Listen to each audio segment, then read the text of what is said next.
Assalamualaikum warahmatullahi wabarakatuh. Alhamdulillah wassalatu wassalamu ala Rasulillah nahmaduhu wa nasta'inuhu wa nastaghfiruh wa natubu ilaih. Rabbi shrah li sadri wa yassir li amri wahlul 'uqdatam min lisani yafqahu qawli. Amma ba'd. Alhamdulillah, bersyukur pada Allah Subhanahu wa taala kerana dapat bersama pada malam ini. InsyaAllah pada malam ini kita akan sambung perbincangan kitab Ensiklopedia Asma'ullahul Husna pada muka surat 14. Perbincangan ini masih lagi berkait dengan bab yang kedua, iaitu keutamaan ilmu ataupun keutamaan mengetahui dan memahami tentang nama-nama dan sifat-sifat Allah. Jadi sebahagiannya telah kita bincang, jadi kita sambung pada malam ini pada muka surat 14 itu. Ini masih lagi dalam muqaddimah lagi ni, berkait dengan fadilat kita memahami nama-nama Allah, yang mana dalam tu ada dengan sifat-sifat Allah, nama tapi dalam bentuk sifat-sifat Allah. InsyaAllah kalau kita faham itu, dia boleh mendekatkan diri kita kepada Allah dari sudut, maknanya melalui proses makrifah. Ini pendekatan yang digunakan oleh sunnah, nak ma'rifatullah dengan kita memahami nama-nama Allah dan sifat-sifat Allah. Baik, cuba tengok. Mengingati Allah dan mendekatkan diri hanya kepada Allah adalah penyejuk mata. Penyejuk mata ni, qurratu ayun ni, jadi yang mententeramkan hati dan juga menyuburkan hati. Hati itu dia akan jadi hidup. Bila sebut hati manusia ni, pembahagian besarnya ada 3. Dia panggil qalbun salimun, hati yang sejahtera. Ni hati para anbiya dan juga salihin yang lain. Yang kedua, dia panggil qalbun maridun, hati yang berpenyakit. Hati ini dimiliki oleh pokok munafik ataupun orang Islam yang masih lagi taraddud ataupun muzabzabin, tak tetap pendirian dalam agama. Dan yang ketiga yang berat sekali, qalbun mayyit, mana hati yang mati. Jadi di sini disebutkan bahawa memahami kita makrifah kepada Allah dengan cuba mempelajari nama-nama dan sifat-sifat Allah, dia boleh menjadi hati kita jadi rasa, kalau kita sebut pelatih, jadi rasa lega hati kita dalam beriman kepada Allah. Dan hati kita akan jadi sihat. Jadi sihat, tidak sakit. Oleh sebab itulah, pada waktu mereka kehilangan pengetahuan ini, bila umat Islam jahil tentang nama-nama Allah, sesungguhnya mereka sedang berada dalam keadaan terburuk, bahkan lebih buruk daripada binatang ternakan. Dia tak kenal Tuhan dia. Dia tak kenal pencipta dia. Itu satu keadaan yang dalam agama dianggap paling buruk. Seperti mana Allah berfirman dalam surah Al-Furqan ayat 44. Inhum illa kal an'am balhum adallu sabila. Mereka itu hanyalah seperti haiwan ternakan, bahkan lebih sesat lagi daripada haiwan ternakan. Kita nak faham ayat ni, kena tengok ayat sebelum dia. Kalau kita perhati ayat sebelum dia, Allah Subhanahu wa taala berbicara tentang orang yang mengikut hawa nafsu. Orang Islam, tapi hawa nafsu dia mempengaruhi dia. Hawa nafsu dia menguasai diri dia. Akhir sekali, dia tidak ikut lagi sunnah Nabi, tak ikut lagi peraturan-peraturan agama, walaupun dia masih Islam. Orang lagu ni Allah sebut dalam hujung ayat 44 ni, mereka ini tak ubah seperti binatang ternakan, bahkan adallu sabila, lebih sesat lagi cara hidupnya. Jadi melalui pembahasan ataupun perbincangan pada kali ini dalam bab yang kedua ini, diharapkan sidang pembaca mengetahui kemuliaan dan keutamaan ilmu tentang nama-nama dan sifat-sifat Allah Subhanahu wa taala. Sesungguhnya ilmu ini adalah salah satu dasar pijakan. Pijakan ini maknanya kita kata langkah yang paling penting lah dan utama yang menjadi tonggak berdirinya dakwah para rasul. Jadi hak ni lah sebenarnya rasul mari nak cerita tentang Tuhan. Sebab itulah kalau orang ngaji tafsir, kita boleh kata sebuti Quran 30 juzuk tu sebenarnya tauhid. Dia menjuruh pada tauhid. Baca ayat mana, dia di situlah hakikat sebenarnya.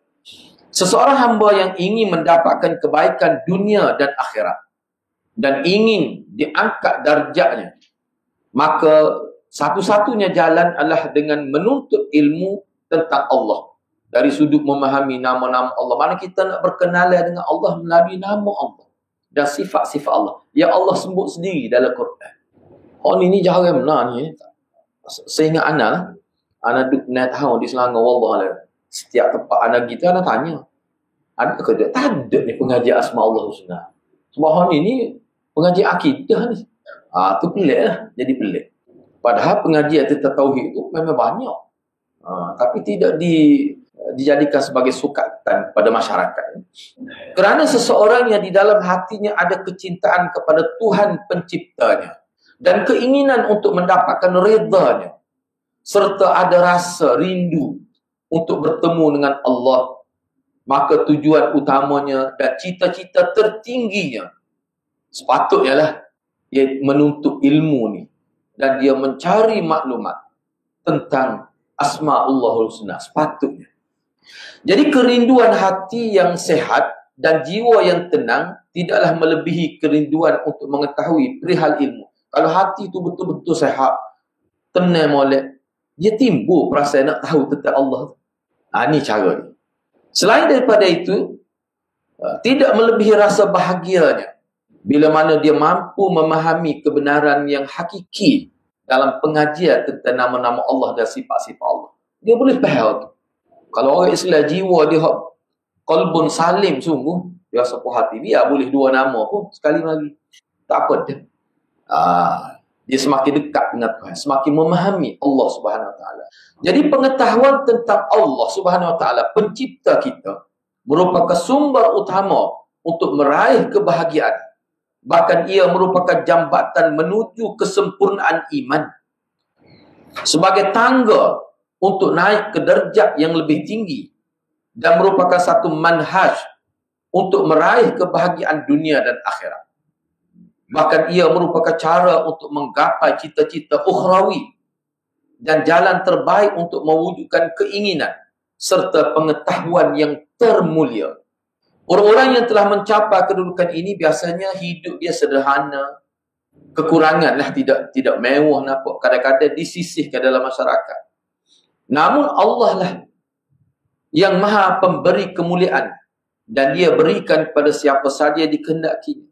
Sesungguhnya Allah maha memiliki keutamaan yang agung. Bila kita ngaji ni, kita jadi takut. Dia akan timbul, dia panggil khasyatullah. Dia timbul perasaan takut. Mana kalau jadi orang politik pun tak kecek mana. Jadi tak popular. Ya, kalau jadi orang politik dia boleh kecek, sedap lah.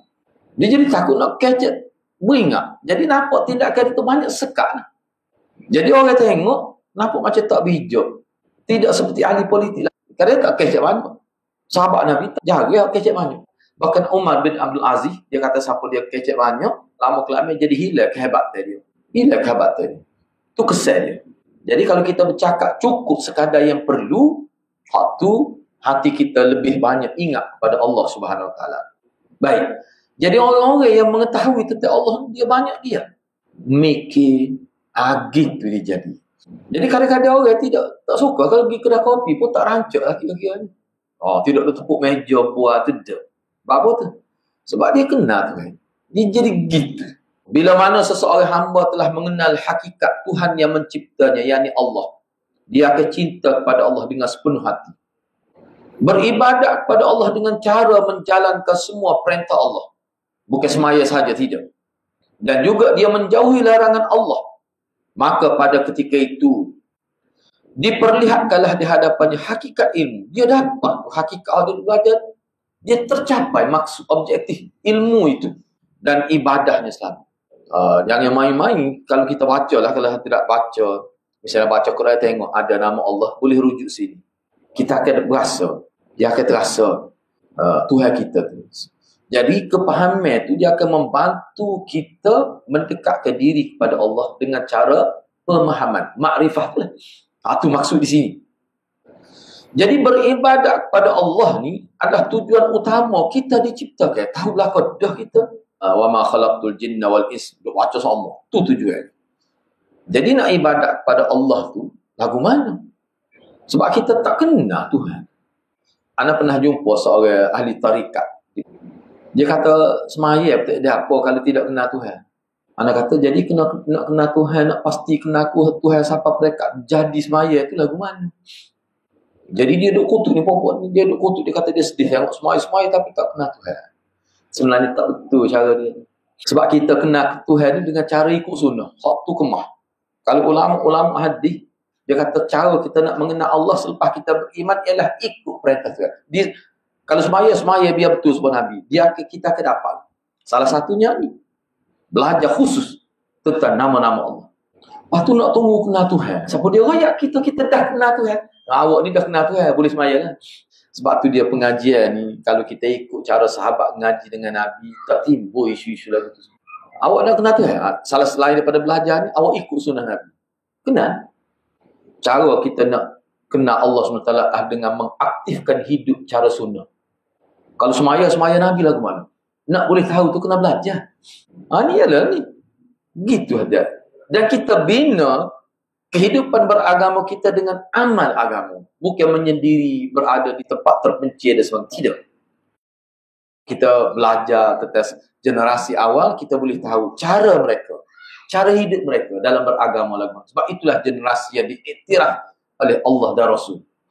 Tu Allah panggil kuduah kita.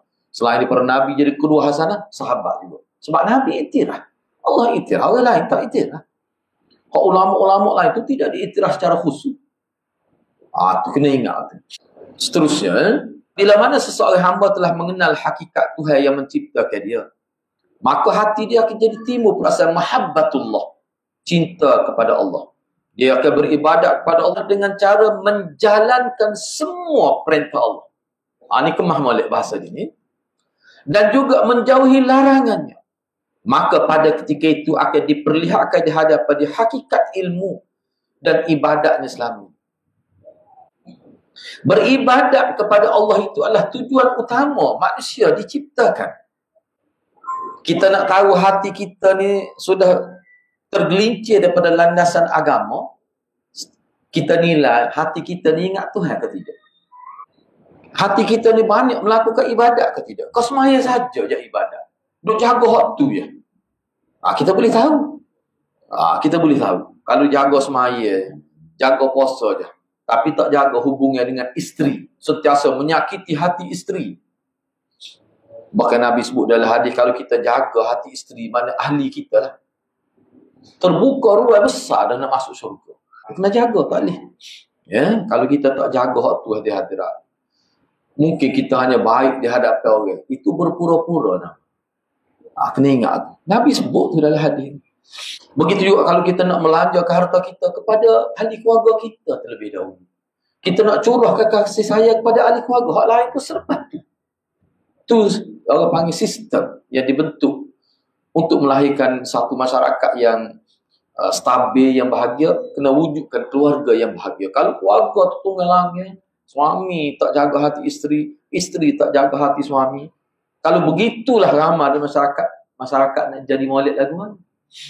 Itu maksudnya. Jadi ibadat sebab tu dia awak sini ibadat ni maksudnya mana dia melakukan ibadat mana seperti yang dikehendaki, yang diperintahkan. Dia tak sebut semaya, tapi ibadat semua hak Tuhan suruh. Dan tinggal semua hak Tuhan lagi. Dan kita bahkan diperintahkan untuk menjadi manusia yang sempurna dan berderajat mulia. Banyak kita jumpa hadis tidak akan sempurna iman seorang kalau dia tak baik pada jiran. Tak sempurna iman seorang kalau dia tidak mana buat baik pada ahli keluarga. Banyak kita jumpa hadis. Kenapa Allah kaitkan kesempurnaan iman dengan buat baik pada manusia? Hak yang paling dekat dengan kita dan seterusnya, jiran, apa gitu. Sebab Islam ni dia kehidupan. Islam ni kehidupan. Baik, seterusnya.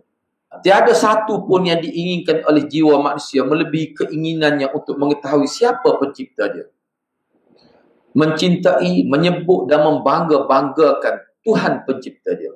Serta keinginan untuk sentiasa berdekatan dengan Tuhannya dan berada di sisinya. Orang Islam, kita nak masuk bilik air pun sebut nama Tuhan.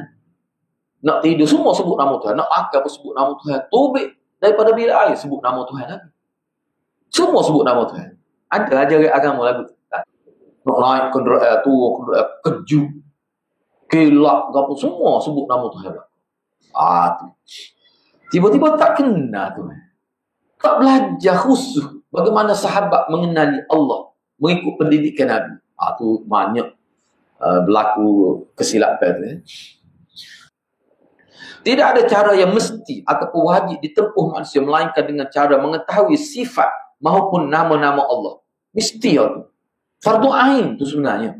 Kok ni kitab ni dia sesuai untuk semua peringkat. Kalau kita mengajar kapal, kita boleh olah dengan bahasa yang dia boleh faham. Baik. Tu cuba perhati balik. Setiap kali bertambah pengetahuan seseorang hamba tentang Tuhan, Allah penciptanya, maka dia akan jadi semakin tebal makrifat dia kepada Allah. Dan kepada Allah lah, tabaraka wa ta'ala. Dia tak akan minta daripada Allah. Bila dia kenal Tuhan, kalau dia nak minta, dia minta kepada Allah sahaja. Semua Allah berlaku. Sehingga kalau dia nak makan apa, dia minta dengan Allah. Lepas tu dia usaha lah. Allah akan beri. Nak pakai comel, minta dengan Allah. Lepas tu usaha lah. Dia akan jadi gitu kalau faham oleh fake asma'ullah husna. Dia tidak kata, bila nak apa-apa minta dengan Allah, lepas tu duduk saja. Tak ada usaha. Dia tak akan jadi gitu. Kalau kita faham oleh. Baik. Namun sebaliknya, pada waktu hamba tersebut semakin mengingkari mana kehendak Allah, mengingkari apa yang Allah tuntut supaya dia buat, sebab dia tak kenal Tuhan, maka semakin jauhlah pengetahuan dia tentang Allah. Bahkan lebih parah lagi daripada itulah, bila dia tak kenal Tuhan, dia gini, masalah dia gini, poin paling utamanya, bila seorang itu tak kenal Tuhan, dia bukan sekadar tak kenal, dia jadi kau jauh. Itu masalah besar. Semakin jauh, sebab tu dia ada sistem taubat. Apa takut pergi kau jauh lah. Orang tak baca Quran ni semakin lama, dia tak baca semakin jauh dengan agama. Jangan main Quran ni. Kalau kita tengok pandangan ulama tentang orang tak baca Quran ni, dia akan semakin jauh daripada agama. Tiba-tiba rasa tak minat dalam amalan agama. Kesal baca Quran, jangan main. Itu kena berhati-hati. Seberapa besar posisi seorang hamba di sisi Allah Subhanahu Wa Taala, hal itu bergantung kepada bagaimana hamba tersebut memposisikan diri dia di hadapan Allah. Jadi Allah nak beri perhatian kepada kita, dia melihat juga sejauh mana hamba tu beri perhatian kepada agama Allah. Ihfazillah yahfazka. Misalnya Nabi sebut, kalau nak Allah beri perhatian pada kamu sehingga Allah jaga kamu, ihfazillah. Mu kena jaga Tuhan. Jaga Tuhan tu maknanya jaga agama Allah. Ikut perintah Tuhan. Itu sistem yang buat. Tak ikut sistem tu, jadi bermasalah. Kalau tak ikut sistem itu. Baik, tentang firman Allah, innama yakhshallah min ibadihil ulama. Di antara hamba-hamba Allah yang takut kepada Allah, hanyalah para ulama. Hafiz Ibn Kathir, dalam kitab tafsirnya menjelaskan, maksudnya, sesungguhnya orang yang paling takut kepada Allah hanyalah para ulama. Para ulama di sini, mereka mengetahui tentang Allah. Mana tahu tentang Tuhan? Tak ada, anda tak jumpa cari dalam tafsir. Mana ulama sini mujtahid. Dia suruh sini maksud dia. Kalau gitu hanya mujtahid je takut Tuhan. Lepas tu kita, lepas tu tak siapa semua lah maqam khasyatullah. Ni boleh kalau kita tengok misalnya tafsir Ar-Razi ke, misalnya, jelas disebut. Maknanya bukan bermaksud ulama ilmu. Secara ilmu dia ulama sini, mana dia tahu tentang Tuhan. Dengan kadar sepatutnya. Cuba tengok sahabat Nabi. Bukan semuanya alim, tapi apa yang jadi semangat supaya saya nak wakaf lah. Apa? Sebab dia tahu tentang Tuhan. Dia belajar dengan siapa? Nabi sendiri ngajar. Lagu mana Nabi ngajar? Ni antara mempelajari tentang Asma'ullahul Husna. Kerana semakin sempurna ilmu seseorang tentang Allah, yang mana semakin faham dia. Dari segi makrifat pada Allah semakin jelas. Dia semakin kenal Allah yang Maha Agung dan Maha Mengetahui. Allah adalah pemilik sifat yang sempurna dan mempunyai nama-nama yang indah. Nescaya orang ni, dia akan rasa takut kepada Allah. Dan semakin membesar dan dahsyat tu nilai takut pada Allah. Sehingga dia sanggup segala-gala untuk agama Allah. Jadi semua sahabat. Anda sebut semua sahabat tu, sebab itulah neraca kita. Kalau kita nak timbang dalam agama, kena. Siapa sahaja yang mengenal hakikat Allah Azza wa Jalla, maka akan semakin bertambah rasa takutnya kepada Allah. semakin kuat keyakinannya akan muraqabah Allah terhadapnya. Muraqabah ni pengawasan Allah. Terlintas seumur Allah tu tengok dia. Terlintas seumur tentang Allah. Oh, bagus orang. Payah nak buat maksiat. Walaupun dia buat maksiat. Tapi kalau buat pun bertaubat selalu. Kesal dia. Dan hatinya terus berharap hanya kepada Allah sahaja. Di sisi lain, keimanan seorang hamba akan kian meningkat. Yang ini boleh bisa tercermin dari semakin beragam ibadat laku. Kesal dia ke tak? Mana dia ibadat bukan semaya saja. Baca Quran, buat baik pada berbagai bentuk kebaikan dia buat. Itu kesal dia. Tidak dia kata semaya. Semaya jangan kira lah. Kadang-kadang benda-benda gini dah. Bini kita perasan kesilapan kita. Demo ni nampaknya semaya saja. Demo ni semaya saja. Kuat tahajud. Dia start mukaddimah nanti. Maknanya dia tengok banyak kekurangan. Tapi semaya kuat. Itu maknanya orang itu tidak melakukan ibadat seperti yang Allah kehendaki. Tadi kan dia sebut dah melakukan ibadat seperti yang Allah kehendaki. Bukan semaya saja. Itu kesal dia kena ingat tu. Sebab tu kita ni baca-baca ni kita lebih banyak cermin diri lah. Kita tengok pada diri kita, jangan tengok orang. Tengok diri kita dulu, insya-Allah. Akan ada usaha, akan terbit usaha untuk merubah diri tu. Baik, seterusnya. Jadi dari sudut lain, keimanan seorang hamba akan kian meningkat. Yang ini boleh tercermin dari semakin beragam. Jadi kalau kita nak cek lah, dia kata, lagu mana seorang itu sudah berubah kesan daripada makrifah kepada Allah. Ibadat dia tu seperti sahabat. Bukan tumpu pada baca Quran saja, bukan tumpu pada sembahyang saja, tidak, tapi beragam. Apa maksud ibadat? Antara ta'rif yang diberi oleh ulama ni, ibadat ni kita melakukan perbuatan yang Allah suka. Itu ibadat secara umum. Dia termasuk belaka ibadat khusus, ibadat umum termasuk belaka dalam ta'rif. Apa yang Allah suka kita buat. Maknanya betul lah tu hidup tu. Allah tak suka kita tak jaga perasaan isteri kita. Allah tak suka kita tak jaga perasaan ibu bapa kita. Allah tak suka kita bohong dengan... dia tahu Allah. Jadi bila dia beribadat, dia semakin nampak tu. Semangat belajar pun tinggi. Sekali dia nampak. Jadi Allah bui. Kita gini ya. Hak ni bila kita ambil cakna tu Tuhan, Allah akan hadiah kepada kita, dia panggil taufik. Taufik ni dari segi salah satu terjemah ulamanya, Allah SWT lorongkan kita bila buat satu tepat dengan apa yang Allah kehendaki. Walaupun kita orang kapur biasa. Itu semua akan menjadikan hatinya semakin dekat kepada Tuhan penciptanya. Usahanya untuk menggapai redha Allah semakin menjadi lebih cepat daripada tiupan angin yang bertiup itu. Hatinya tidak akan pernah berpaling ke kanan maupun ke kiri. Sebab tidak ada lagi keraguan dalam hidup beragama.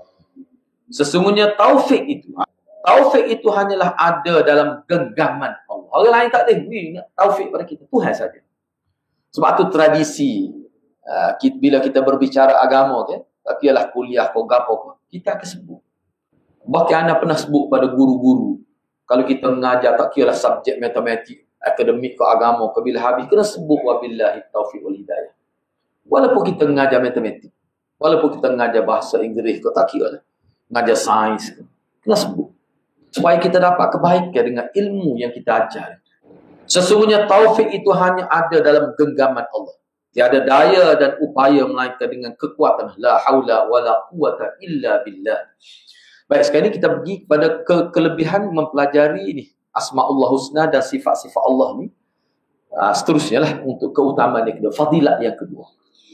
Pengetahuan tentang Allah, tentang nama-nama Allah yang baik, yakni Asma'ullah Husna, dan juga sifat-sifatnya yang mulia, as-sifatul ula, telah menjadi tujuan utama setiap manusia sebagai makhluk Allah Subhanahu Wa Taala. Ini adalah sebaik-baik ilmu pengetahuan dan puncak tertinggi dari pengetahuan itu sendiri. Setakat tu kita faham lagu mana? Poin paling utama disebut ilmu tentang Allah melalui mempelajari, buat kajian sehingga kita boleh faham fik Asma'ul Husna, ilmu paling tinggi. Apa maksud? Inilah sebenarnya ilmu trust yang sebenar. Hak matematik sains tu nak duduk nombor nanti. Kena belajar juga tu. Bukan kata tak belajar. Ulama kita belajar. Tapi hak ni hak berlaku lah tuan. Tak tahu apa satu. Bahkan tidak dijadikan sukata. Mana tak ada. Misalnya badan berautoriti ke. Ni kita ni wajib ngaji. Tak ada. Hak ni kena wajib ngaji. Tak ada di tepi AKP. Baik, seterusnya. Ini adalah sebaik-baik ilmu. Kena faham adalah sebaik-baik ilmu hak ni kena ngaji dulu. Seawal usia kena beri. Hak matematik tu tak apa, teruskan lah. Hak tu perlu sebab kita hidup di dunia. Tapi hak ni tak boleh tinggal. Hak ni terah sekali. Dan puncak tertinggi daripada pengetahuan itu sendiri, ilmu yang mulia dan agung, inilah ilmu yang sepatutnya dipelajari dengan cara yang sistematik. Gomo. Hak ni lah sepatutnya kena ngaji. Orang-orang yang bersaing dan berlumba-lumba untuk dapatkan. Sepatutnya. Bukan wajib. Hasrat umat manusia tertuju pada ilmu ini. Sepatutnya. Dan hati yang sihat menumpahkan kerinduan untuk mengetahui Allah melalui Asma'ullah Husna. Dengan ilmu ini pula, seseorang hamba Allah Subhanahu Wa Taala dapat mewujudkan kebaikan dalam hidupnya. Kena tanda situ. Tanda tepi kebaikan yang hakiki. Sebabnya kebaikan ni semua manusia buat kebaikan. Hak kebaikan sebenar. Ana sebut hakiki tu. Mana kebaikan ni semua buat baik. Dia ketimbul satu persoalan. Jadi kebaikan lagu mana hak kita nak? Fid dunya hasanah. Rabbana atina fid dunya hasanah wa fil akhirati hasanah. Apa dia maksud hasanah tu? Sebab tu kebanyakan ulama kata kita minta kebaikan ni, kebaikan yang mana baik dunia, baik akhirat. Sebab kalau kita tidak ikut sistem agama, kita buat baik, dia diiktiraf dunia saja. Akhirat tak dapat apa pun. Rugi lagu tu. Orang Islam tak sih menerima nasib seperti itu. Kita nak kebaikan yang hakiki. Sesungguhnya kehidupan seseorang ditentukan oleh kehidupan hati dan jiwa dia. Mana rosak seseorang kerana jiwa dia lah. Baik seseorang pun kerana jiwa dia. Sebab tu jiwa ni perlu diibadatkan. Perlu tetap di atas ingat kepada Allah. Bahawa baik seluruh kehidupan. Tiada kehidupan dalam hati kecuali setelah hatinya mengetahui dan mengenal Allah. Tuhan yang menciptanya. Lalu dia cinta kepada Allah. Hanya dia sembah Allah saja. Kena ingatlah. Sembah Allah ni, apa-apa dia buat kerana Allah. Semua ingat pada masuk birai kerana Allah. Makan kerana Allah. Itu buat semua kerana Allah. Dan merasa nyaman. Hanya dengan dekat diri dia kepada Allah. Sesiapa yang hati dia telah kehilangan kehidupan ini, tak ada ni. Nak kenal Tuhan ni tak wujud. Tak ada hal tu. Hilang tu hal tu. Maka sirnarlah seluruh kebaikan dalam hidup. Hilang. Jadi hilang. Seperti mana Fata Morgana. Girkat tak ada. Nampak macam ada. Jadi gitu. Walau diberikan pengganti berupa dunia seluruhnya. Bahkan seluruh dunia dan seisinya diberikan sebagai pengganti kehidupan hatinya tersebut. Segala sesuatu di dunia yang hilang dapat diganti. Namun jika kehilangan Allah, maka sama sekali tiada sesuatu yang dapat menggantikannya. Anda ingat satu kenyataan daripada Hafiz Ibn Hajar. Dia bincang ni satu kebaikan. Apa dia? Sedekah. Dia kata sedekah ni, kalau tak ada pitih pun kena sedekah juga. Sebab Nabi suruh sahabat dia tak ada pitih ni supaya banyak berzikir kepada Allah. Setiap tasbih, tahmid, takbir semua tu sedekah. Lepas tu sedekah lagu mana? Hak tu Muhammad Qutub dia kata hak tu dia panggil sedekah ruhiyah dia panggil. Hak ni Nabi bui kepada sahabat-sahabat yang tak boleh nak sedekah hakiki. Molek dia bicara tu. Lepas tu dia mari kenyataan Hafiz Ibn Hajar. Hafiz Ibn Hajar kata orang ni sebab tu Nabi dia bimbang sahabat-sahabat orang miskin ni, kalau dia pun dibantu oleh orang, akhir sekali bila lama dah tak sedekah takut hilang sifat suka bersedekah. Jadi nak supaya tidak hilang sifat bersedekah secara ruhi, perbanyakkan zikir kepada Allah. Hafiz Ibn Hajar kata, lagu mana cara nak hilang sifat sedekah ni? Antara Hafiz Ibn Hajar sebut, seseorang itu dia tumpukan kepada, dia panggil amalan ibahiyat. Dia tumpu pada aksesori saja. Dia tak tumpu pada umdah. Benda hak utama dia tak tumpu. Biasa nak buat contoh kan. Dua alik tukar steering, sport ring, jenis ring tu tau. Habis pitih hutun dia. Beli pasu daripada Korea. Dia habis ke aksesori. Bukan dia aksesori ni dia panggil fudlah. Ibahiyat benda-benda khapih-khapih katakan. Lepas habis duit tu. Nak beri kamak pun tak ada. Nak sedekah. Lama kelamin dia boleh hilang. Allah cabut sikap. Suka bersedekah. Dia cabut waktu nak mari pula. Tak tahu bila kata Hafiz Ibn Hajar. Bahaya dia tak akan hilang sifat. Sedekah ni kena ada. Lepas tu Nabi kata tasaddaq. Walau bisyik kita beri sedekah lah. Walaupun serendah nilai sebelah watamat. Orang tak beli sebelah watamat. Orang beri saja. Tak apa. Tu kena ingat. Takut dia hilang. Hak ni berat lagi ni. Bukan hilang sifat sedekah ni. Hilang Tuhan dalam hati ni. Sebab apa tu? Sebab tak cara pada Tuhan.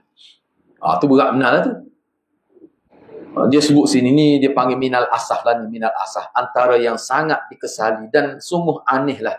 Yang dialami oleh kebanyakan manusia ni. Kita kira manusia ni orang beriman lah. Bagaimana mungkin seseorang rela menghabiskan waktu begitu saja. Membiarkan umurnya terus hilang dalam kehidupan dunia. Sudah hati dia terhalang, tiada dapat mencium aroma tauhid. Kok ni dia. Misalnya isteri kita, anak perempuan kita, lebih-lebih lagi tidak sekolah harap misalnya. Dia nak jadi baik lagu mana dalam agama.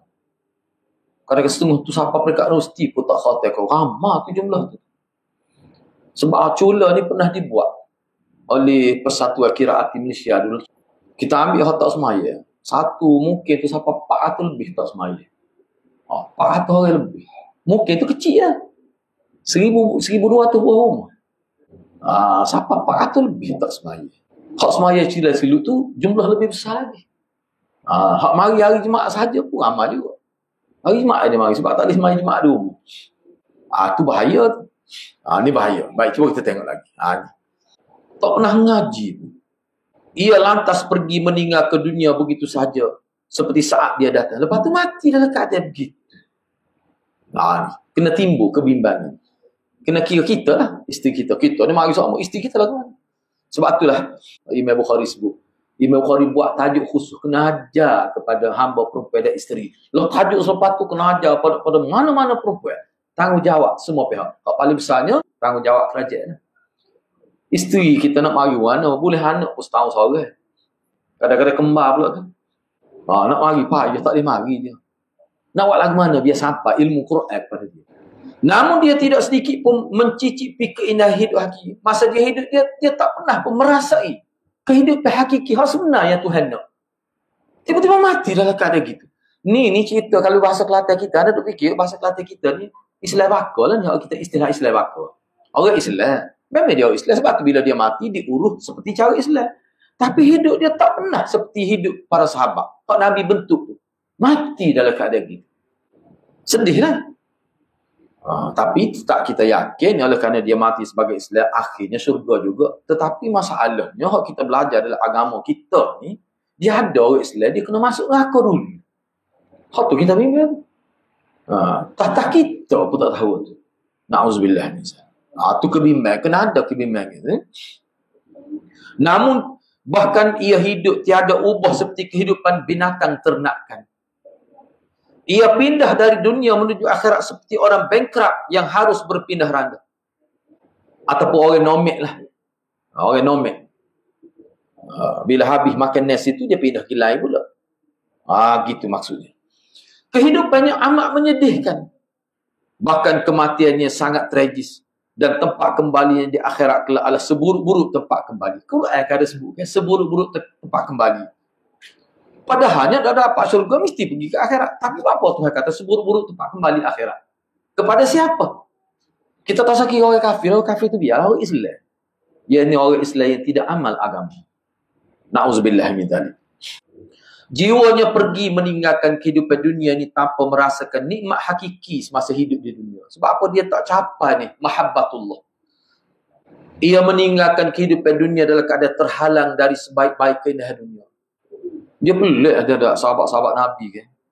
Bahkan Ali bin Abil As Ar-Rabi', ulama ulas, sebelum dia nak pergi jihad ke selepas Nabi kan, dia sebut, dia kata dia dapat cium bau datuk dia. Dia ni Nabi Pera. Ali bin Abil As ni. Lepas tu dia pergi perang tu, dia meninggal dunia. Mana siapa tertunggu-tunggu nak mati syahid. Bahkan dia kata dia bau dah tubuh dia, dia Pera dia. Nabi. Jadi di sini ulama kata, iyalah, cucu lagi, sahabat lagi dia tu. Nak ayatnya apa dia boleh capai tahap tu? Sebab dia patuh ikut sunnah. Kita nak dapat kebaikan dalam agama, kata kunci dia adalah ittiba'us sunnah. Ikut sunnah. Sesungguhnya kehidupan dunia yang hakiki, kebahagiaan, kesenangan hakiki, kebaikan hidup sebenar dan kenikmatan sebenar terletak pada pengetahuan dan tauhid pada Allah. merasa dekat dengan Allah dan merasa rindu berjumpa dengan Allah seperti mana yang berjaya diperoleh oleh para sahabat. Sebaliknya, kehidupan yang paling menyedihkan adalah kehidupan seseorang yang hati dia sudah tidak mantap, pecah belah, tafriq. Hati dia bukan lagi dalam bentuk injima', itu tidak. Hati yang tercerai-berai tidak pernah memiliki tujuan benar untuk diri. Bahkan hati dia sudah dikatakan muzabzabina, tak tetap. Kali gini, sekali gini. Hati yang seperti ini tidak memiliki jalan yang jelas untuk ditempuh. Jalan tersebut mempunyai begitu banyak cabang, begitu banyak lorong sempit, tak jelas, gelap. Di setiap langkahnya terdapat onak dan duri yang tajam. Dia pun menjadi bingung dan sesat di dalam dunia. Sesat dalam kehidupan yang terang benderang. Walaupun ia berpindah dari satu tempat ke tempat yang lainnya, hatinya tidak pernah mendapat keutuhan, kemantapan. Tamkinul qulub, tak dapat.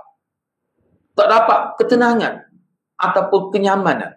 Matanya tak merasakan pandangan yang menyejukkan hingga dia merasa tenang dengan mengingat Tuhan. Mengingat Tuhan yang mencipta dia. Tuhan yang melindungi dia. Yang tiada pelindung dan penolong baginya. Dan setiap orang pasti memerlukan pertolongan Allah. Sebab Tuhan hakikat yang memberi pertolongan.